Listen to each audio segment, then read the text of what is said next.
एक काम गलत हो गया कि अपराधी को टाइम मिल गया सेटलमेंट करने का या धमकाने का, डराने का, अपने आप को बचाने का। पुलिस ने और सरकार ने भरपूर समय दिया उसे बचने का। दिल्ली पुलिस ने अरेस्टिंग क्यों नहीं करी 1.25 महीने के दौरान? देखिए, जब गृह मंत्री अमित शाह उसे बचाने में लग रहा हो, देश का प्रधानमंत्री उसे बचाने में लग रहा हो और दिल्ली पुलिस अमित शाह के अंडर में आती है तो कैसे पकड़ेगी दिल्ली पुलिस? जो खाप चौधरी हैं, जो संगठन है, उन्होंने क्यों नहीं दबाव बनाया? क्यों अरेस्टिंग नहीं करवा पाए वो? देखिए, आप बार बार खाप चौधरी संगठनों पे, उन पे दबाव कर रहे हैं। क्या कर सकते हैं तुम और हम क्या कर सकते हैं? आंदोलन, धरने, प्रदर्शन क्या कम हुए हैं देश के अंदर?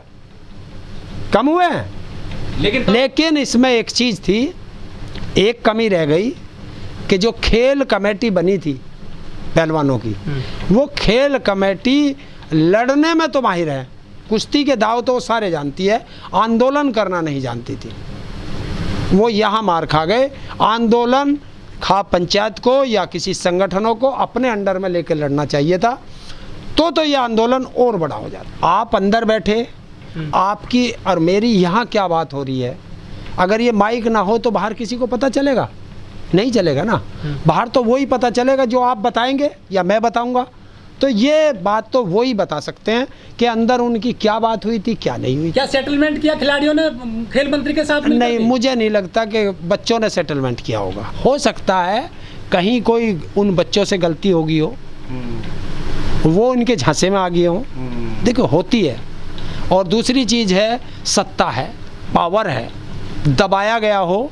4 घंटे 6 घंटे आप रात को बच्चों से बात कर रहे हैं, तो आपने क्या क्या उन्हें टॉर्चर किया हो, क्या पता चल सकता है। हो सकता है सब चीज़। प्रेशर था, मतलब प्रेशर तो था।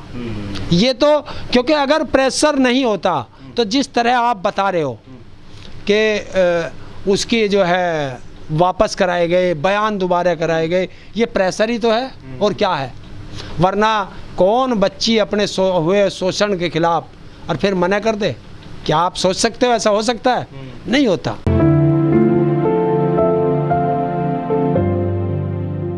कि आप सोचते हो कि पुलिस ने अगर क्लीन चिट दे दी तो वो क्लीन चिट हो गई?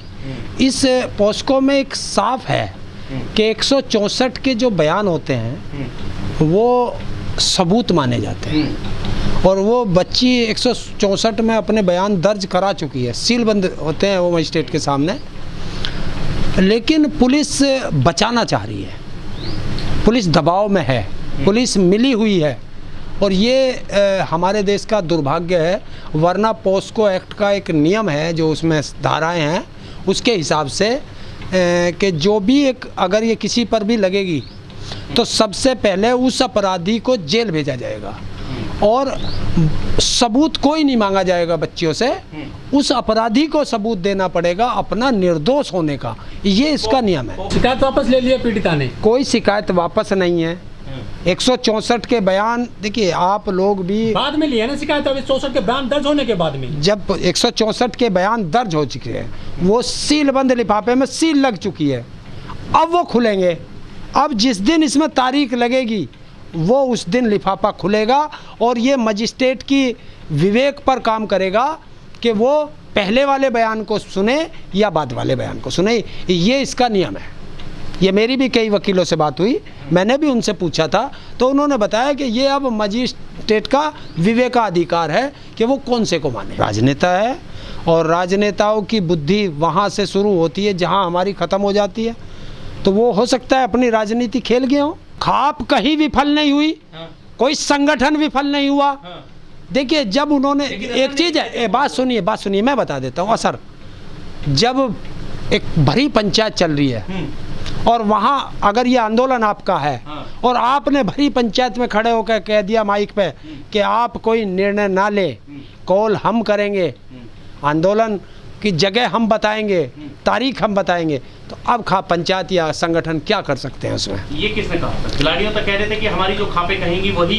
देखिए, बजरंग पूनिया ने भरी पंचायत में कहा, भरी पंचायत में 12 तारीख की शायद वो पंचायत थी, क्या की थी ना, 12 की नहीं, वो पहले की थी, जिसमें जैन चौधरी थे, सत्यपाल मलिक जी थे, चंद्रशेखर थे, और गुरुराम चड़ूनी थे, हाँ। ये पंचायत हुई थी, हाँ। बड़ी महापंचायत थी। उसमें उन्होंने कहा कि अभी आपको निर्णय ना ले, ये जो बच्चों पर 28 तारीख को जितने भी मुकदमे लगाए गए, ये उन पे प्रेशर देने के लिए ही मुकदमे की लगाए गए थे। अगर सबूत मांगोगे तो फिर तो एक ही काम करना पड़ेगा हमारे देश की बेटियों को, कि जो भी उनका हरेसमेंट करेगा वो बेटियां नू कहेंगी रुक जा थोड़ी देर, पहले मैं कैमरा लगा लूं तब तू मेरा हरेसमेंट करिए, ताकि एक वीडियो बन जाए, मैं फ़ोटो ले लूं। क्या ऐसा होता है कि कोर्ट जाति और स्टेट देख के या धर्म देख के न्याय देती है? संविधान नहीं है देश के अंदर। जब किसान आंदोलन चल रहा था, कितने एलिगेशन लगे कि ये तो पंजाबियों का है, खालिस्तानियों का है, अच्छा ये तो हरियाणा के और पंजाब के लोगों का है, ये तो जाटों का है, इसमें तो पश्चिम उत्तर प्रदेश के कुछ जुड़ गए, ये तो खालिस्तानी है, मवाली है, भेड़िए हैं, दरिंदे हैं और परजीवी हैं। देश का प्रधानमंत्री ने जिन्हें परजीवी कहा हो, कितने एलिगेशन लगे थे? ये तो लगते हैं, ये हम लोग तो जानते हैं, हम लोगों पे तो तुम कितने एलिगेशन लगा लो। देखिए, सत्ता का साथ आप मुझे दिलवा दीजिए, और वर्ल्ड की मैं तो कुछ भी नहीं हूँ, मैं दुनिया की सबसे बड़ी रैली करके दिखा दूंगा, सत्ता का साथ मुझे दे दो। और दुनिया का कोई माई का लाल मेरा कुछ बिगाड़ नहीं सकता अगर सत्ता जब तक मेरे साथ है, क्योंकि सत्ता का इतनी घमंड है इन लोगों को। सवाल उठ रहे हैं कि जो खाप चौधरी है उन्होंने ढील दी पूरे मामले में इसको पुलिस को, जिससे कि उन्होंने चार्जशीट दाखिल कर दी बहुत ही आसानी से। फिर आप यही बात, फिर गलत सवाल, किसी ने कोई ढील नहीं दी।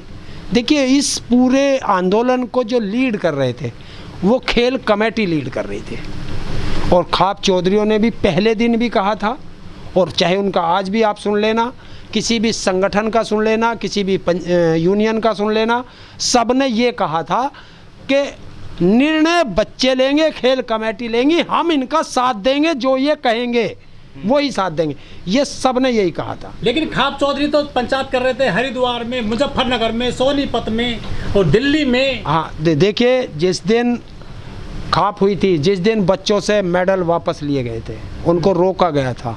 मैं मेडल के बारे में बता दूं, बहुत से लोग मेडल के बारे में जानते नहीं हैं। किसी भी खिलाड़ी के लिए मेडल वो चीज़ होती है जैसी एक माँ के लिए बेटा, और जिस दिन भी किसी खिलाड़ी से तुम मेडल छीन लो, उस दिन वो खिलाड़ी मरे हुए के समान चला जाता है, जैसे क्या कहोगे उसे, मानसिक रोगी हो जाता है, उस तरह की स्थिति में ये चला जाता है।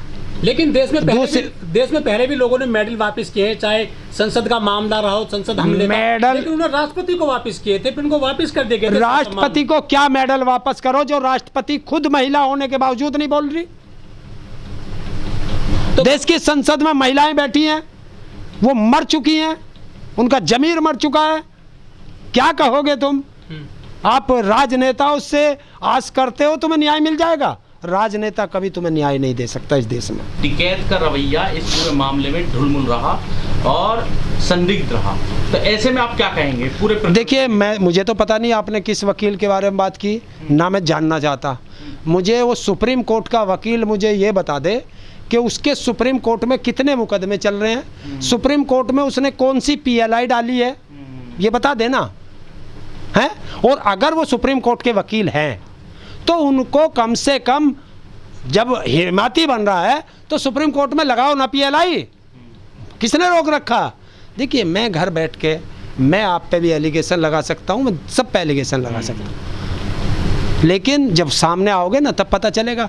घर बैठ के 4 माइक 10 माइक बुला लूँगा, सबको आ जाओगे और मैं अपनी बात कह दूँगा, कह के चुप बैठ गया। आज तक दिखाओ ना क्या किया उन लोगों ने, समाज के लिए क्या किया, बस वो बता दो। क्या दोबारा आंदोलन कर पाएंगे खिलाड़ी अब? देखिए, अभी वो उनका कोई जवाब नहीं आया कल से, वो तो घर चले गए आराम से। घर नहीं है कोई भी, ये सब सोचने की बात है, सब कहने की बात है। यही तैयारियों में लग गए हैं वो, काहे की तैयारियों में लग गए? कोई खेल की तैयारियों में नहीं लगा। उन्होंने साफ कह दिया है, तब तक हम कोई तैयारी खेल टूर्नामेंट नहीं खेलेंगे जब तक हमें न्याय नहीं मिलेगा। अभी 3-4 दिन पहले का ही साक्षी मलिक का, उसका बजरंग पूनिया का और विनेश फोगाट का ये बयान है, भरी सभा में बयान है, तो ये नहीं है बाकी तुम किसी भी संस्थान पर, किसी भी पंचायत पर या किसी भी यूनियन पर या किसी संगठन पर जो एलिगेशन लगाता है, मैं उसे सबसे बड़ा मूर्ख मानता हूं। वरना आओ ना सामने, तुम्हें क्या रोक रखा था, या मुझे किसी ने रोक रखा था उन बच्चों की मदद करने से? किसने रोक रखा था? तुम क्यों नहीं आए आगे? आओ ना आगे। बस ये है कि घर बैठ के मैं एलिगेशन लगा दूं, लगा दो।